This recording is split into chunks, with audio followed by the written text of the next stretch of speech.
ஆழ்வார் எம்பெருமானார் ஜீயர் திருவடிகளே சரணம். அஸ்மத் ஆச்சாரியம் திருவடிகளே சரணம். ஸ்ரீசைலேச தயாபாத்திரம் தீபக்தியாதி குணார்ணவம் யதீந்திர பிரவணம் வந்தே ரம்மிஜா மாதரம் முனிம். ஸ்ரீமத் கிருஷ்ண சமாஹ்வாய நமோ யாமுனசூனவே யற்கடாட்சைக லக்ஷாணாம் சுலப ஸ்ரீதர சதா. மன்னுயிர்கால் இங்கே மணவாள மாமுனிவன் பொன்னடியாம் செங்கமல போதுகளை உன்னிச் சிரத்தாலே தீண்டில் நமானவனும் நம்மை கரத்தாலே தீண்டல் கடன். அஸ்மத் ஆச்சாரியம் திருவடிகளே சரணம்.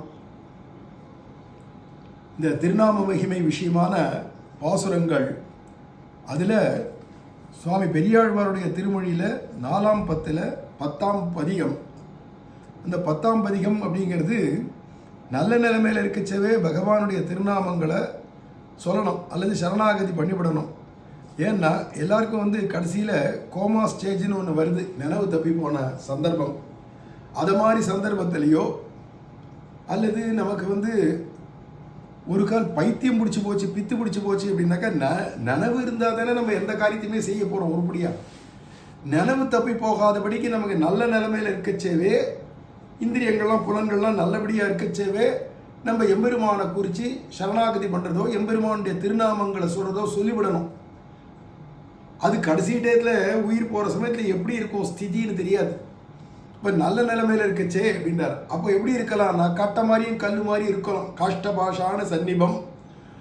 காஷ்டம்னா கட்டை, பாஷாணம்னா கல். இதை மாதிரி நம்ம இருக்கிற ஸ்திதியில் நம்ம பகவத் சரணாகதியோ தியானமோ நாமத்தை சொல்கிறதோ எதுவுமே வராது.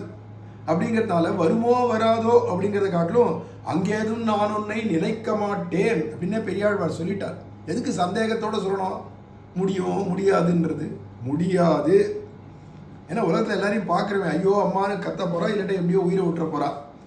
நினைவு இருந்தோ நினைவு இல்லாதோ அந்த சமயத்தில் நமக்கு ஸ்மரணம் வரும்னு சொல்ல முடியாது. அப்படிங்கிறதுனால பகவானே சொல்லிவிட்டார் வராக அவதாரத்தில் சரமஸ்லோகத்தில், ஸ்திதே மனசி சுஸ்வஸ்தே சரீரே சதி யோ நரஹா தாது சாமியே ஸ்திதே ஸ்மர்த்தா விஸ்வரூபம் ச மாமஜம் ததஸ்தம் ரியமானம் து காஷ்டபாஷான சந்நிபம் அகம் ஸ்மராமி வத்பக்தம் நயாமி பரமாங்கதிம்.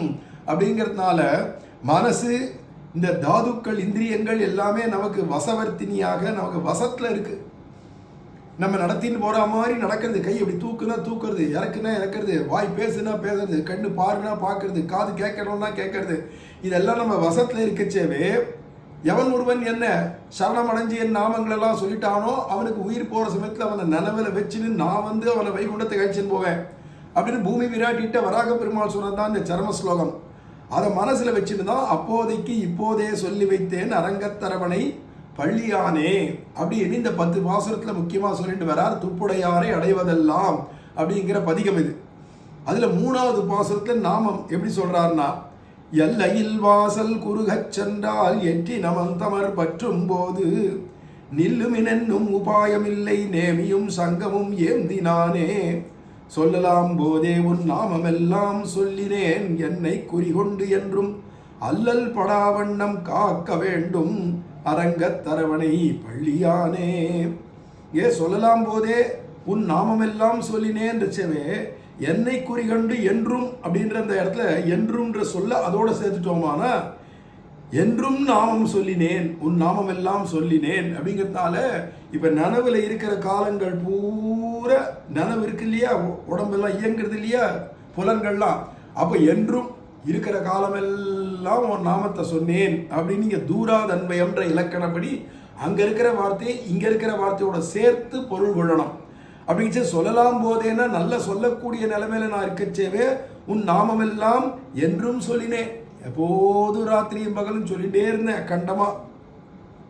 கடைசி சமயத்தில் அல்லல் பட்டு எங்கேயோ அங்கேருந்து வந்தான்.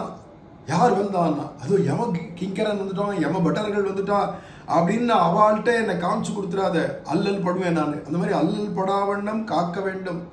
ரங்கநாதா நீ என்ன உன் திருவடிக்கு அழைச்சின்னு போகணும் அப்படிங்கிற விஷயம் இது. இங்கே சுவாமி பெரியாழ்வார் சொல்லலாம் போதே உன் நாமம் எல்லாம் என்றும் சொல்லினேன் அப்படின்னு சொல்கிறார் இல்லையா. நீ என்னடா என்றும் என்னை குறிகொண்டு எப்போதும் என்னை குறித்து வச்சுட்டு அவன் நாமம் சொல்லிகிட்டே இருக்கான், அவன் நாமம் சொல்லிட்டே இருக்கான், என் ஸ்மரணம் உனக்கு என் நினைவில் வச்சுட்டு போகிறதையாவிட்ட அல்லல் படாத வண்ணம். அப்போ அந்த என்றுன்ற பதம் பகவான் விஷயத்துலையும் சொல்கிறார், என்றுன்றது தன் விஷயத்தில் சொல்லிக்கிறார். என்றும் உன் நாமத்தையே சொல்லிட்டு இருக்கேன்னா என்றும் நீ என்னை குறித்து வச்சுக்கோ அப்படின்னு சொல்கிறார். இப்படி ரெண்டு பேர்த்துக்கும் அந்த என்றுன்ற பதம் அன்வயமாகும். அப்படிங்கச்ச இங்கே இந்த பாசுரத்துக்கு சொல்லாம் போதே நல்ல நிலைமை இருக்கச்சவே உன் நாமத்தெல்லாம் சொல்லினேன் அப்படின்னு தான் சொன்னார். ஆனால் வியாக்கியானம் பாருங்கோ, சுவாமி மணவாள மாமுனிகள் இங்கே ஆவிஷ்கரிச்சாவது சொல்கிறார். சொல்லாம் போதே உன் நாமமெல்லாம் சொல்லினேன், கரணங்கள் வசவர்த்தியாயிருக்கிற போதே உன் திருநாமங்களை எல்லாம் பிராப்பியமாக அனுசந்தித்த இத்தனை என்றோன்னு விட்டாருங்க. இங்கே பிராப்பியமாகன்ற ஒரு பதத்தை மணவாள மாமுனிகள் ஏறிட்டு சொல்கிறார். ஏன்னா இது ஆழ்வாருடைய அபிப்பிராயத்தை தான் வியாக்கியாதாக்கள் எடுத்து சொல்லுவார். அங்கே பதம் மூலத்தை இல்லைனாலும் அவர் மனசில் என்ன இருக்குடான்னா, பெரியாழ்வார் என்ன நினைக்கிறார் அப்படின்னு அவர் திருவுள்ளத்தை பார்த்து மணவாள மாமுனிகள் இப்போ வியாக்கியானம் பண்ணார். அப்போ பாசுரங்கள் சிலதெல்லாம் வார்த்தையில் கொண்டு வந்து சேர்த்தா சந்தஸுக்கு உதைக்கும்.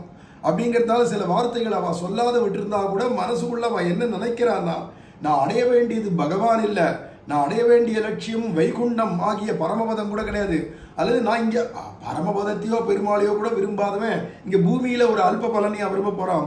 எந்த பலனையும் நான் விரும்பலை, நாமம் சொல்கிறதே நான் அடைய வேண்டிய லட்சியம். அப்போ சொல்லலாம், நல்ல வாயை திறந்து நாராயணா நாராயணா நாராயணா அப்படின்னு நாமத்தை சொல்லணும், அதுதான் நான் அடைய வேண்டிய லட்சியம். அதனால உன் திருநாமங்களை எல்லாம் பிராப்பியமாக அனுசந்தித்த இத்தனை என்றோம். பிராப்பியம்னா அடைய வேண்டிய லட்சியம்னு அர்த்தம். உபேயம் பிராப்பியம் அப்படின்லாம் சொன்னால் அடைய வேண்டிய லட்சியம். எனக்கு அடைய வேண்டிய லட்சியம் எதிரானா உன் நாமத்தை இறஞ்சி சொல்கிறது தான் அப்படின்னு முடிச்சுவிட்டாருனா இங்கே.